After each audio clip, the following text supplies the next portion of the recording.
Green card ਜਿਹੜੇ ਆ ਇਸ ਦੇ ਥਰੂ ਜੇ ਆਪਾਂ ਮੈਰਿਜ ਦੀ ਗੱਲ ਕਰਦੇ ਹਾਂ, ਵਿਆਹ ਵਾਲੀ ਜਿਹੜੀ ਉਹ ਗੱਲ ਕਰਦੇ ਹਾਂ, ਸੋ ਕਿੱਦਾਂ ਮਿਲਦਾ ਆ ਫਿਰ? ਸੋ ਇੱਕ ਤਾਂ ਹੋ ਗਿਆ ਜੀ ਇਮੀਡੀਏਟ ਰਿਲੇਟਿਵ, ਜਿਹੜਾ US ਸਿਟੀਜ਼ਨ ਆ, ਉਹ ਜਦੋਂ ਵਿਆਹ ਕਰਾਉਂਦਾ ਉਹਦਾ ਤਾਂ ਨੰਬਰ ਭਰਪੂਰ ਆ, ਕੋਈ ਉਹ 'ਚ ਰੋਕ ਟੋਕ ਨਹੀਂ, ਜਦੋਂ ਮਰਜ਼ੀ ਉਹ ਵਿਆਹ ਕਰਾ ਕੇ ਫਾਈਲ ਕਰ ਸਕਦੇ ਆ। ਤੇ ਦੂਸਰੀ ਆ ਗਈ ਪਰਮਾਨੈਂਟ ਰੈਜ਼ੀਡੈਂਟ, ਜਿਹੜੇ ਹੈਗੇ ਆ ਆਪਣੇ ਗ੍ਰੀਨ ਕਾਰਡ ਹੋਲਡਰ, ਉਹ ਜਦੋਂ ਵਿਆਹ ਕਰਾਉਂਦੇ ਆ ਉਹ ਆ ਜਾਂਦੇ ਆ ਇੱਕ ਕੈਟਾਗਰੀ ਦੇ ਵਿੱਚ, F2A ਦੇ ਵਿੱਚ। ਸੋ ਇਹਦੇ ਵਿੱਚ ਇੱਕ ਬੜੀ ਕਨਫਿਊਜ਼ਨ ਜਿਹੜੀ ਆਪਣੀ ਕਮਿਊਨਿਟੀ ਨੂੰ ਰਹਿੰਦੀ ਆ ਕਿ ਮੈਂ ਗ੍ਰੀਨ ਕਾਰਡ ਦੇ ਉੱਤੇ ਫਾਈਲ ਕਰ ਦੇਵਾਂ ਕਿ ਮੈਂ ਜਿਹੜਾ ਵਿਆਹ ਸਿਟੀਜ਼ਨ ਬਣ ਕੇ ਕਰਾਂ। ਉਹਨਾਂ ਨੂੰ ਉਹ ਇਹ ਪ੍ਰੋਸੈਸ 'ਚ ਉਲਝੇ ਰਹਿੰਦੇ, ਉਹਨਾਂ ਨੂੰ ਲੱਗਦਾ ਕਿ ਯਾਰ ਪਤਾ ਨਹੀਂ ਬਹੁਤ ਵੱਡਾ ਸ਼ਾਇਦ ਫਰਕ ਆ, ਜਾਂ ਕਿਸੇ ਨੇ ਫਰਕ ਸਮਝਣ ਦੀ ਵੀ ਕੋਸ਼ਿਸ਼ ਨਹੀਂ ਕੀਤੀ। ਸੋ ਜਿਹੜੇ ਪਹਿਲਾਂ ਤਾਂ ਫਰਕ ਕੀ ਆ ਗ੍ਰੀਨ ਕਾਰਡ ਤੇ ਸਿਟੀਜ਼ਨ ਵਾਲੇ ਵਿਆਹ ਦੇ ਵਿੱਚ, ਜਿਹੜਾ ਸਿਟੀਜ਼ਨ ਆ ਉਹ ਇਮੀਡੀਏਟ ਰਿਲੇਟਿਵ ਕੈਟਾਗਰੀ ਦੇ ਵਿੱਚ ਆਉਂਦਾ, ਮਤਲਬ ਕਿ ਉਹਦੇ ਵਿੱਚ ਕੋਈ ਨੰਬਰ ਜਾਂ ਰੋਕ ਟੋਕ ਨਹੀਂ ਕੋਈ ਹੈਗੀ। ਜਿਹੜਾ ਗ੍ਰੀਨ ਕਾਰਡ ਹੋਲਡਰ ਆ ਉਹ F2A ਜਿਹੜੀ ਕੈਟਾਗਰੀ ਆ, ਉਹਦੇ ਵਿੱਚ ਇੱਕ ਲਿਮਿਟ ਆ, ਉਹ ਜਦੋਂ ਜ਼ਿਆਦਾ ਅਪਲਾਈ ਹੋ ਜਾਂਦੇ, ਤੁਸੀਂ ਦੇਖਦੇ ਆ ਕਈ ਵਾਰੀ ਬੈਕਲੌਗ ਜਿਹੜਾ ਵੱਧ ਜਾਂਦਾ, 1 ਸਾਲ 2 ਸਾਲ 3 ਸਾਲ 4 ਸਾਲ, ਉਹ ਜਿੰਨੇ ਜਿੰਨੇ ਅਪਲਾਈ ਕਰੀ ਜਾਊਗੇ ਉਹਦਾ ਬੈਕਲੌਗ ਜਿਹੜਾ ਵੱਧ ਸਕਦਾ, 5 ਸਾਲ ਵੀ ਹੋ ਸਕਦਾ, 6 ਸਾਲ ਵੀ ਹੋ ਸਕਦਾ। ਪਿਛਲੇ 5-6 ਸਾਲਾਂ ਦੇ ਵਿੱਚ ਉਹ ਹਮੇਸ਼ਾ ਕਰੰਟ ਰਿਹਾ, ਕੋਈ ਵੀ ਮਤਲਬ ਫਰਕ ਨਹੀਂ ਸੀਗਾ ਸਿਟੀਜ਼ਨ ਤੇ ਗ੍ਰੀਨ ਕਾਰਡ ਦੇ ਵਿੱਚ। ਤੇ ਹੁਣ ਥੋੜਾ ਜਿਹਾ ਉਹਦਾ ਬੈਕਲੌਗ ਜਿਹੜਾ ਵੱਧ ਰਿਹਾ ਹੌਲੀ ਹੌਲੀ। ਠੀਕ ਹੈ, 4 ਸਾਲ ਦਾ ਜਿਹੜਾ ਪ੍ਰੋਸੈਸ ਆ। ਸੋ ਪਹਿਲਾਂ ਇੱਕ ਹਾਈ ਲੈਵਲ ਦਾ ਫਰਕ ਇਹ ਹੈ ਕਿ ਦੋਨਾਂ ਦੇ ਵਿੱਚ ਜਿਹੜਾ ਬੈਕਲੌਗ ਦਾ, ਕਿ ਜਿਹੜਾ ਗ੍ਰੀਨ ਕਾਰਡ ਵਾਲਾ ਉਹਦੇ ਵਿੱਚ ਬੈਕਲੌਗ ਆ ਸਕਦਾ, ਜ਼ਰੂਰੀ ਨਹੀਂ ਕਿ ਆਵੇ, ਆ ਸਕਦਾ, ਮਹੀਨੇ ਦੇ ਮਹੀਨੇ ਵੀਜ਼ਾ ਬੁਲੇਟਿਨ ਜਿਹੜਾ ਛਪਦਾ ਉਹਦੇ ਵਿੱਚ ਪਤਾ ਲੱਗਦਾ। ਸੋ ਇਹ ਇੱਕ ਸਭ ਤੋਂ ਵੱਡਾ ਫਰਕ ਆ ਉਹਦੇ ਵਿੱਚ। ਦੂਸਰਾ ਇਹ ਹੈ ਕਿ ਜਿਹੜਾ ਬੰਦਾ, ਹੁਣ ਇੱਥੇ ਬੜੇ ਕਨਫਿਊਜ਼ ਜਿਹੜੇ ਲੋਕੀ ਹੁੰਦੇ ਆ ਕਿ ਮੈਂ ਇੱਥੇ ਹੀ 485 ਫਾਈਲ ਕਰ ਸਕਦਾ ਕਿ ਨਹੀਂ ਕਰ ਸਕਦਾ। 485 ਹੁੰਦਾ ਜਿਹੜਾ ਤੁਹਾਡਾ ਫਾਈਨਲ ਸਟੈਪ ਗ੍ਰੀਨ ਕਾਰਡ ਵਾਲਾ ਜੀ। ਸੋ ਉਹ ਪੈਰਾਲੀਗਲ ਵੀ ਕਈ ਵਾਰੀ ਗਲਤ ਫਾਈਲ ਕਰ ਦਿੰਦੇ ਆ, ਵਕੀਲ ਵੀ ਗਲਤ ਫਾਈਲ ਕਰ ਦਿੰਦੇ ਆ। ਸੋ ਜਿਹੜਾ 485 ਆ ਨਾ ਗ੍ਰੀਨ ਕਾਰਡ, ਉਹਦੀ ਰਿਕੁਆਇਰਮੈਂਟ ਇਹ ਹੈ ਕਿ ਤੁਸੀਂ ਇੰਸਪੈਕਟਡ ਤੇ ਐਡਮਿਟਡ ਹੋਣੇ ਚਾਹੀਦੇ। ਇੰਸਪੈਕਸ਼ਨ ਤੁਹਾਡੀ ਹੋਣੀ ਚਾਹੀਦੀ ਹੈ, ਐਡਮਿਸ਼ਨ ਹੋਣੀ ਚਾਹੀਦੀ ਆ। ਜਿੱਦਾਂ I-94 ਮੰਨ ਲਓ ਕਈਆਂ ਨੂੰ ਮਿਲਿਆ, ਵੀਜ਼ੇ ਤੇ ਕੋਈ ਜਣਾ ਜਿਹੜਾ ਆਇਆ, ਠੀਕ ਆ, ਸਰਟਨ ਕਾਈਂਡ ਆਫ ਜਿਹੜੇ ਲੋਕੀ ਉਹਨਾਂ ਨੂੰ ਕੋਈ ਪੇਰੋਲ ਦੇ ਦਿੱਤਾ ਸੀਗਾ, ਕਈ ਵਾਰੀ ਬਾਰਡਰ ਵਾਲੇ ਜਿਹੜੇ ਦੇ ਦਿੰਦੇ ਸੀਗੇ। ਤੇ ਕਈ ਇਹਦੇ ਵਿੱਚ ਉਹ ਸੀਗੇ ਲੋਕੀ ਜਿਹੜੇ 2001 ਤੋਂ ਪਹਿਲਾਂ ਜਿਹਨਾਂ ਦੀ ਕੋਈ ਰਿਸ਼ਤੇਦਾਰਾਂ ਨੇ ਪਟੀਸ਼ਨ ਫਾਈਲ ਕੀਤੀ ਹੋਵੇ, ਭਾਵੇਂ ਉਹ ਕੱਚੇ ਆਏ ਸੀ ਹਨਾ, ਲਾਈਫ ਐਕਟ ਦੇ ਥੱਲੇ। ਸੋ ਇਦਾਂ ਦੀਆਂ ਕਈ ਜਿਹੜੀਆਂ ਚੀਜ਼ਾਂ ਹੈਗੀਆਂ ਉਹ ਮੈਟਰ ਕਰਦੀਆਂ ਕਿ ਕਿਹੜਾ ਬੰਦਾ ਅਮਰੀਕਾ ਦੇ ਵਿੱਚ ਜਿਹੜਾ ਗ੍ਰੀਨ ਕਾਰਡ ਫਾਈਲ ਕਰ ਸਕਦਾ। ਬਾਕੀ ਸਾਰੇ ਬੰਦੇ ਜਿਹੜੇ ਤਕਰੀਬਨ ਨਵੇਂ ਆਏ ਆ, 2001 ਤੋਂ ਬਾਅਦ ਆਏ ਆ, ਉਹਨਾਂ ਨੂੰ ਜਿਹੜਾ ਵਿਆਹ ਦੇ ਥਰੂ ਜੇ ਗ੍ਰੀਨ ਕਾਰਡ ਲਾਣਾ, ਉਹਨਾਂ ਨੂੰ ਬਾਰਡਰ ਜਿਹੜਾ ਉਹਨਾਂ ਨੂੰ ਕੰਟਰੀ ਛੱਡਣੀ ਪੈਣੀ ਹੈ। ਠੀਕ ਹੈ। ਸੋ ਇਹ ਬਹੁਤ ਸਵਾਲ ਚ ਲੋਕੀ ਕਨਫਿਊਜ਼ ਆ ਕਿ ਸਨਸਨੀ ਜੀ ਬਣੀ ਰਹਿੰਦੀ ਆ ਕਿ ਦੇਸ਼ ਛੱਡਣਾ ਹੀ ਪੈਣਾ, ਦੇਸ਼ ਛੱਡਣਾ ਹੀ ਪੈਣਾ ਡੇਲੀ ਬੇਸਿਸ ਤੇ। ਇਹ ਜਿਹੜੀ ਵਿਆਹ ਵਾਲਾ ਇੱਕ ਕਾਮਨ ਕੁਐਸਚਨ ਆ। ਹਾਂਜੀ, ਉਹਦਾ ਆਨਸਰ ਇਹ ਹੈ, ਜੇ 2 ਨੰਬਰ ਚ ਆਏ ਆ, ਕੁਝ ਨਹੀਂ ਹੈਗਾ, ਇੰਸਪੈਕਸ਼ਨ ਐਡਮਿਸ਼ਨ ਨਹੀਂ ਹੋਈ, ਕੋਈ ਪੇਰੋਲ ਨਹੀਂ ਮਿਲਿਆ ਤੇ ਕੋਈ ਲਾਈਫ ਐਕਟ ਦੀ ਪ੍ਰੋਟੈਕਸ਼ਨ ਨਹੀਂ ਹੈਗੀ, ਤੇ ਵਿਆਹ ਵਾਲੇ ਦੇ ਥਰੂ ਤੁਹਾਨੂੰ ਇੱਥੇ ਜਿਹੜਾ ਗ੍ਰੀਨ ਕਾਰਡ ਨਹੀਂ ਮਿਲ ਸਕਦਾ, ਪਹਿਲੀ ਚੀਜ਼। ਦੂਸਰੀ ਚੀਜ਼ ਇਹ ਆ ਗਈ ਕਿ ਜਦੋਂ ਮੰਨ ਲਓ ਕੋਈ ਲੀਗਲ ਤਰੀਕੇ ਨਾਲ ਆਇਆ, ਉਹ ਟੂਰਿਸਟ ਵੀਜ਼ੇ ਤੇ ਆਇਆ ਸੀਗਾ, ਜਾਂ ਕੋਈ I-94 ਵਗੈਰਾ, ਇਹ ਪੇਰੋਲ ਜਾਂ ਇਹ ਹੈਗਾ, ਤਾਂ ਜਿਹੜਾ ਸਿਟੀਜ਼ਨ ਸਪਾਊਸ ਆ, ਮਤਲਬ ਜਦੋਂ ਤੁਸੀਂ ਸਿਟੀਜ਼ਨ ਨਾਲ ਵਿਆਹ ਕਰਾਇਆ, ਉਹ ਇੱਕ ਕੱਚੇ ਬੰਦੇ ਨੂੰ, ਕੱਚੇ ਬੰਦੇ ਦਾ ਮਤਲਬ ਆ ਜਿਹੜਾ ਆਇਆ ਸਹੀ ਤਰੀਕੇ ਨਾਲ ਸੀਗਾ, ਉਰੇ ਆ ਕੇ ਕੱਚਾ ਹੋ ਗਿਆ। ਸਿਟੀਜ਼ਨ ਜਿਹੜਾ ਉਹ ਕੱਚੇ ਬੰਦੇ ਨੂੰ ਪੱਕਾ ਕਰਾ ਸਕਦਾ ਰਾਈਟ ਵੇ। ਠੀਕ ਹੈ। ਸਿਟੀਜ਼ਨ ਜਵਾਕ ਆਪਣੇ ਕੱਚੇ ਪੇਰੈਂਟਸ ਨੂੰ ਪੱਕਾ ਕਰਾ ਸਕਦਾ ਰਾਈਟ ਵੇ, ਐਜ਼ ਲੌਂਗ ਐਜ਼ ਉਹ ਲੀਗਲ ਆਏ ਸੀ। ਠੀਕ ਹੈ। ਜਿਹੜਾ ਗ੍ਰੀਨ ਕਾਰਡ ਹੋਲਡਰ ਆ ਉਹ ਆਪਣੇ ਕੱਚੇ ਸਪਾਊਸ ਨੂੰ ਪੱਕਾ ਨਹੀਂ ਕਰਾ ਸਕਦਾ। ਸੋ ਇੱਥੇ ਬਹੁਤ ਲੋਕੀ ਜਿਹੜੇ ਗਲਤੀ ਖਾਂਦੇ ਆ, ਵੀਜ਼ੇ ਤੇ ਆਏ ਸੀਗੇ ਕੱਚੇ ਰਹੇ। ਸੋ ਗ੍ਰੀਨ ਕਾਰਡ ਹੋਲਡਰ ਦੀ ਜਿਹੜੀ ਰਿਕੁਆਇਰਮੈਂਟ ਹੈਗੀ ਆ ਉਹ ਇਹ ਹੈਗੀ ਆ ਕਿ ਤੁਹਾਡਾ ਸਪਾਊਸ ਆ ਉਹ ਸਟੇਟਸ 'ਚ ਹੋਣਾ ਚਾਹੀਦਾ। ਸੋ ਜਦੋਂ ਤੁਸੀਂ ਅਮਰੀਕਾ ਆਨੇ, ਜੇ ਤੁਸੀਂ ਵਿਜ਼ਟਰ ਵੀਜ਼ੇ ਤੇ ਆਏ ਤੇ ਤੁਸੀਂ ਗ੍ਰੀਨ ਕਾਰਡ ਨਾਲ ਵਿਆਹ ਕਰਾ ਕੇ ਜੇ ਪੱਕਾ ਹੋਣਾ, ਤਾਂ ਤੁਹਾਨੂੰ ਆਪਣਾ ਜਿਹੜਾ ਸਟੇਟਸ ਆ ਮੇਨਟੇਨ ਰੱਖਣਾ ਪੈਣਾ, ਸਕੂਲ ਜਾਣਾ ਪੈਣਾ, ਆਊਟ ਆਫ ਸਟੇਟਸ ਨਹੀਂ ਹੋਣਾ। ਸੋ ਇਹ ਇੱਕ ਜਿਹੜਾ ਫਰਕ ਗ੍ਰੀਨ ਕਾਰਡ ਤੇ ਸਿਟੀਜ਼ਨ 'ਚ ਆ ਕਿ ਜਿਹੜਾ ਸਿਟੀਜ਼ਨ ਆ ਉਹ ਕੱਚੇ ਬੰਦੇ ਨੂੰ ਪੱਕਾ ਕਰਾ ਸਕਦਾ, ਗ੍ਰੀਨ ਕਾਰਡ ਵਾਲਾ ਨਹੀਂ ਕਰਾ ਸਕਦਾ। ਠੀਕ ਹੈ ਜੀ। ਸੋ ਇਹ ਮੁੱਖ ਤੌਰ ਤੇ ਜਿਹੜੇ ਫਰਕ ਸੀਗੇ। ਤੇ 2 ਇਹਦੇ ਪ੍ਰੋਸੈਸ ਹੁੰਦੇ ਆ, ਐਡਜਸਟਮੈਂਟ ਆਫ ਸਟੇਟਸ, ਜਿਹੜਾ ਕਿ US ਦੇ ਵਿੱਚ ਆ ਕੇ ਤੁਸੀਂ ਇੱਥੇ ਹੀ ਗ੍ਰੀਨ ਕਾਰਡ ਲੈ ਲੈਂਦੇ ਆ, 485 ਜਿਹਨੂੰ ਕਹਿ ਦਿੰਦੇ ਆ, 485, ਤੇ ਇੱਕ ਹੁੰਦਾ ਆਪਣਾ ਐਮਬੈਸੀ ਵਾਲਾ ਕੌਂਸਲਰ ਪ੍ਰੋਸੈਸਿੰਗ। ਠੀਕ ਹੈ, ਜਦੋਂ ਇਹ ਆਊਟ ਆਫ US ਹੁੰਦੇ ਆ।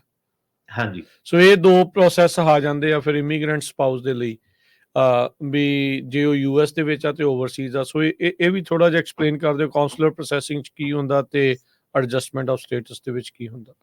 ਸੋ ਹੁਣ ਕੀ ਆ ਕਿ ਜਿੱਦਾਂ ਕਈ ਆਪਾਂ ਕਮਿਊਨਿਟੀਜ਼ ਨਾਲ ਡੀਲ ਕਰਦੇ ਆ ਹਨਾ, ਤੇ ਜਿੱਦਾਂ ਹੁਣ ਆਪਾਂ ਸਾਊਥ ਇੰਡੀਅਨ ਕਮਿਊਨਿਟੀ ਉਹਨਾਂ ਨੂੰ ਸਿੱਧਾ ਹੀ ਪਤਾ ਐਡਜਸਟਮੈਂਟ ਆਫ ਸਟੇਟਸ, AOS, ਤੇ ਕੌਂਸਲਰ ਪ੍ਰੋਸੈਸਿੰਗ ਜਿਹੜਾ ਕੌਂਸੂਲੇਟ ਦਾ ਜਿਹੜਾ ਐਮਬੈਸੀ ਵਾਲੀ ਪ੍ਰੋਸੈਸਿੰਗ।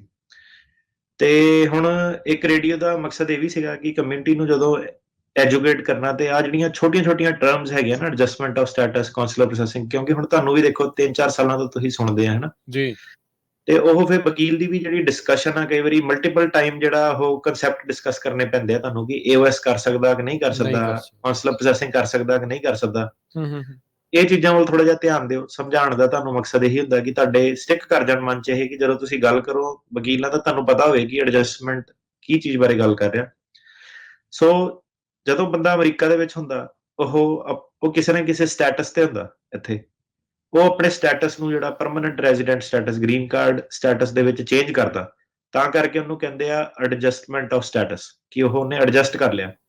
ਠੀਕ ਹੈ। ਜਦੋਂ ਇੱਕ ਵੀਜ਼ੇ ਤੇ ਹੁੰਦਾ, ਬਿਜ਼ਨਸ ਟੂਰਿਸਟ ਵੀਜ਼ੇ ਤੇ ਆਇਆ, ਤਾਂ ਉਹਨੇ ਸਟੂਡੈਂਟ ਵੀਜ਼ੇ ਤੇ ਬਦਲਣਾ, ਤਾਂ ਉਹਨੂੰ ਕਹਿੰਦੇ ਆ ਚੇਂਜ ਆਫ ਸਟੇਟਸ।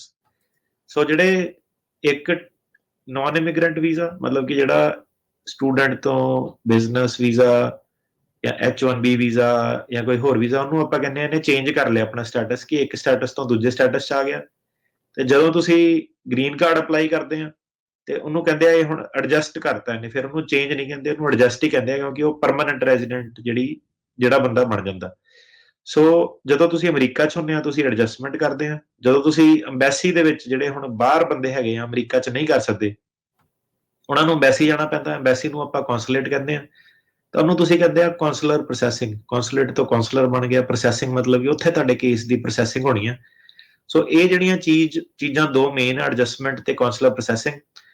ਤੇ ਜਿਹੜੇ ਪੈਰਾਲੀਗਲ ਸੁਣ ਰਹੇ ਆ ਆਪਣਾ ਸ਼ੋਅ, ਹੈ ਨਾ, ਸਭ ਤੋਂ ਵੱਡੀ ਗਲਤੀ ਤੁਸੀਂ ਇਹ ਕਰਦੇ ਆ ਕਿ ਤੁਸੀਂ ਉਹਨਾਂ ਨੂੰ, ਜਿਹੜਾ I-130 ਹੁੰਦਾ ਨਾ, ਜਦੋਂ ਸਾਡੇ ਕੋਲ ਕੇਸ ਆਉਂਦਾ, ਕੋਰਟ ਵਿੱਚ ਤੁਸੀਂ ਜਾ ਨਹੀਂ ਸਕਦੇ, ਅੱਧ-ਪਚੱਦੀ ਜੀ ਫਾਈਲ ਆ ਜਾਂਦੀ, I-130 ਤੁਹਾਡਾ ਅਪਰੂਵ ਹੋ ਗਿਆ ਹੁੰਦਾ, ਬੰਦੇ ਦੇ 2 ਸਾਲ ਖਰਾਬ ਹੋ ਗਏ, ਤੇ ਜਦੋਂ I-130 ਆਇਆ, ਉਹਦੇ ਉੱਤੇ ਲਿਖਿਆ ਹੁੰਦਾ ਐਡਜਸਟਮੈਂਟ ਆਫ ਸਟੇਟਸ।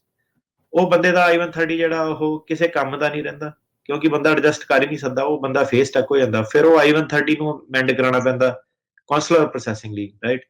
ਸੋ ਜਿਹੜੇ ਤੁਸੀਂ ਪੈਰਾਲੀਗਲ ਆ, ਜੇ ਤੁਸੀਂ ਕਿਸੇ ਦਾ ਅੱਧਾ ਕੰਮ ਕਰਨਾ, ਤੁਸੀਂ ਉਹਨੂੰ ਹਮੇਸ਼ਾ ਜਿਹੜਾ ਕੌਂਸਲਰ ਪ੍ਰੋਸੈਸਿੰਗ ਨਾਲ ਕਰਨਾ, ਐਡਜਸਟਮੈਂਟ ਨਾਲ ਨਹੀਂ ਕਰਨਾ। ਕਿਉਂਕਿ ਹੁਣ ਐਡਜਸਟਮੈਂਟ ਜਦੋਂ ਤੁਸੀਂ ਮਾਰਕ ਕਰਤਾ, ਅੰਬੈਸੀ ਉਹਨੇ, ਜਿਹੜਾ USCIS ਨੇ, ਉਹ ਕੌਂਸੂਲੇਟ ਨੂੰ ਭੇਜਣਾ ਨਹੀਂ, ਫਾਈਲ ਉਹਨਾਂ ਦੀ ਉੱਥੇ ਬੰਦ ਰਹਿਣੀ, ਉਹਨਾਂ ਦੇ ਸਰਵਿਸ ਸੈਂਟਰ 'ਚ, ਹਨਾ।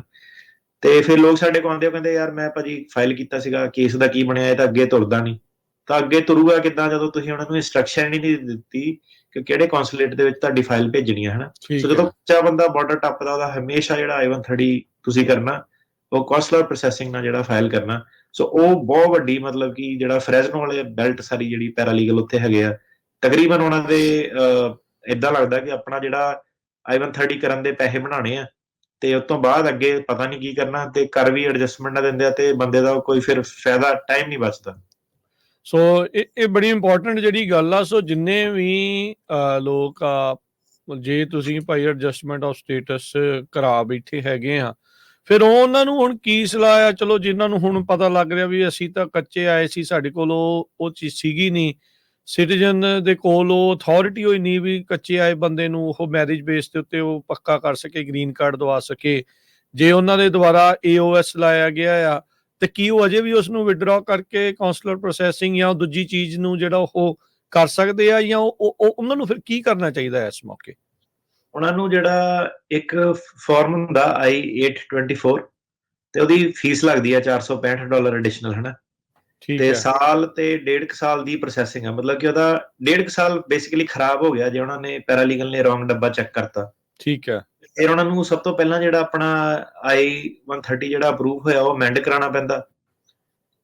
ਆ ਜਿਹੜੇ ਪੈਸੇ ਖਰਚਣੇ ਪੈਂਦੇ, ਪਟੀਸ਼ਨ ਫਾਈਲ ਕਰਨੀ ਪੈਂਦੀ, ਸਾਲ 1.5 ਸਾਲ ਜਿਹੜਾ ਉਹ ਕਰਨਾ ਵੇਟ ਪੈਂਦਾ, ਹਨਾ। ਕਰਨਾ ਪੈਂਦਾ।